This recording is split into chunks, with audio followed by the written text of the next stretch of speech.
Nima uchun qaplama oltinning kumushi bak qimmat chiqadi?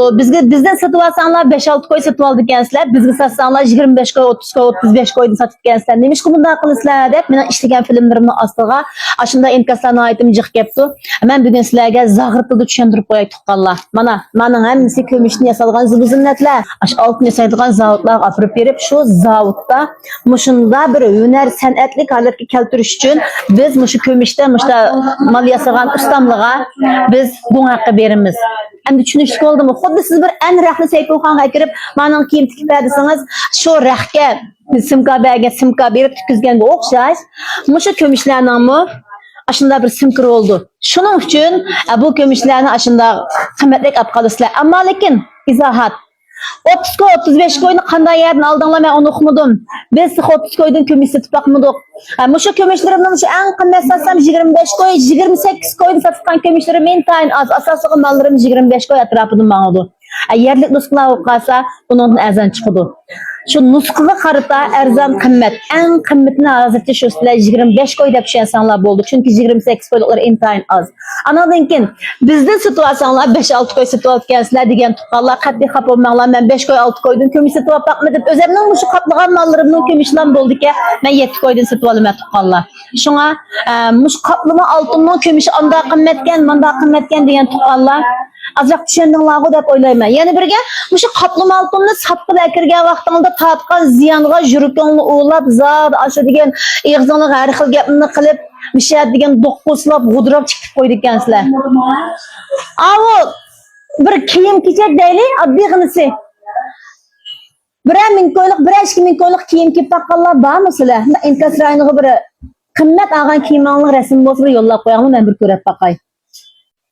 Hazır adette bir içimiz köygen normal bir içimiz köygen kiyimni mi 5-600 qo'y alımız. Şundaymi? Normalsını mı? Şu 5-600 qo'y algan kiyimimizni bir haftadan keyin akirsek bir mo'chang alamdı Allah'tını. Alamdan mamnun tuqqanlar. Siz meyli anıga qo'yib turay 20-30 ming qo'y norka alganlar bor. Şu norkani lapasang alamdı hazır. Siz har qancha qimmat pullik kiyim sotib olgan taqdirdimi? Onu meyli qanchalik vaqtdan keyin apırın bir mo'cham pul qolmaydi. Lekin biz malni alımız ya pulga. Çünkü bunun tepside altın bo'lganligi uchun biz alımızgo bunu. Biz sotib olamizgo. Ma'qula. Ama qanchalik vaqt sotib olibmiz? Şunu men da'vatman, uzoqroq taqab, bakrak bir qajigan pulingizdan keyin bir da'di qolmaganda akrang da'vatman. Ba'zilar sotman demay masalan 3-4 yıldaki ya 5-6 yıldaki akasal ne yanım şunda satib olaman ya bunu. Bir muncha ya tarmoq do'konini ichib qo'yib, men de bir yerga yo'qolib ketmayman, qechib ketmayman. Ma tarmoq do'kon ochqa ishtiganimda ham bundan nimasi bo'ldi. Oningki vazni ig'ir. Shu tarmoqninki mas'uliyati bor, shu mas'uliyatni ko'taradigan tarmoq do'kon ochdi. Men shu tarmoqlarimni ega bo'lib turib qilyapman. Mana massaj qilganlar mening tarmoqimni ocha oladi, massajmay o'zalda qolganlar İşkinizi yapan mandat yolu sep koyma, şunun qo'xshash, o'sha xaridorlarimning mendan mal olganlariga mayli olma. Bu yerdan mal kelib, iliqi man topamay ayol ustidan desa, men berib ishkinizni yaqin deyman shu. Gap egisini topsin. Aşu qanday odamning qaplama oltinsini sotib olib, kimdan mas'ul chiqqan bo'lsa, qaplama oltinga oldigan nima emaskan, undaq emaskan, mundaq emaskan deyishdan burun, men bunda falan yerdan otdim, munda bo'lib qoldi. Dep buna ağayırınızın dep koysanız başkalarını ziyanlanmaydı. Siz kimden ağınızın dep demey bir yerde aşı kap kılıversiniz. Haklar şu oyup kaplama altı degen müşter bulduğu akşaydı dep de düşündü o xalas.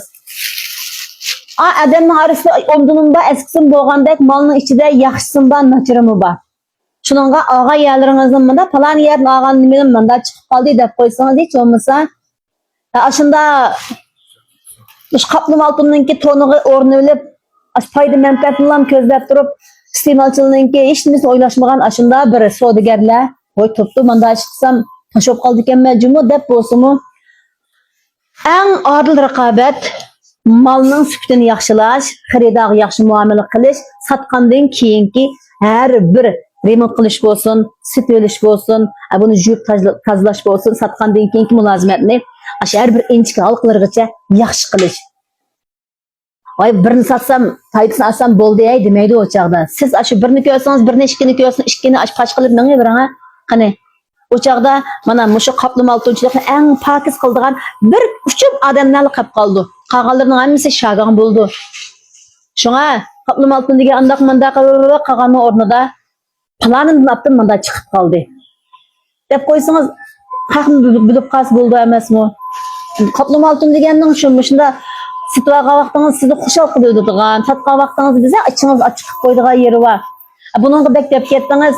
Altın situasyonuz mu? Altın situasyonuz mu? Ba o ziyan. Altın bek ösep ketip qalsa, sizin öz vaqtınızda nusx bulup tölegan pullarınız ne? Kötürüdü. Eğer altınız jıqraq olub qalsa aldığı menişim mümkün. Eğer altın ösmey işte birizda turup qalsa nusx bulup tölegan pullarınız yok oldu. Mesela deyli kolumdaki ma üzük. 5-20 gramlık üzük. Mana muşu 5-20 gramlık muşunda bir üzükte manda zincirden 2'ge altın kaplıqlı oldu. Mana. Manda zincirden 2'ge altın kaplıqlı oldu. Hazırki bazarın ihtiyacı boyunca cümü. Eğer xaridalarımız onundan jaqraq altın qaplap bering dep özleri buyurduğanlarım ba endi. Buyursa buyruğunu çıkıp berimiz bolmasa ma kolumdaki ma üzük 2-20 gramlık üzük. Ma üzükni kolunuz taksınız kişek ya turdu. Lekin manda muşunda bir malını eritken vaqtda manda yoğun bir zincirge altın kaplıqlı oldu. Ma küçük ya turgan bilen mavu aşı dost düşmanlarınızın közünü oçqağılı, sizin yaman suluğunuzun çıqqılı esqatıdı. Şuna fayda bayyadı, ziyan ba, hayatlık bayyadı, ölüm ba. Her qanda nəsininki beşidi bek hoş olğan, musatqa vaqtımı azraq çıdan əmdi. Allah tüpetkeysiniz bir moçeng ammağan bilen biz bana ölüp atqan deken. Gipim qopadıraq ketken boz qapımı anlatıp Allah. Meni gönce qavlanla, şunda altın kaplaydıgan kömüşlerimizin, şunda çiraylık nuskularımızın mallar keldi, mallarını altınızı qaplap olsa, ben meni mesleği çıkırıp vermem. Cuma azizler. Naqlam.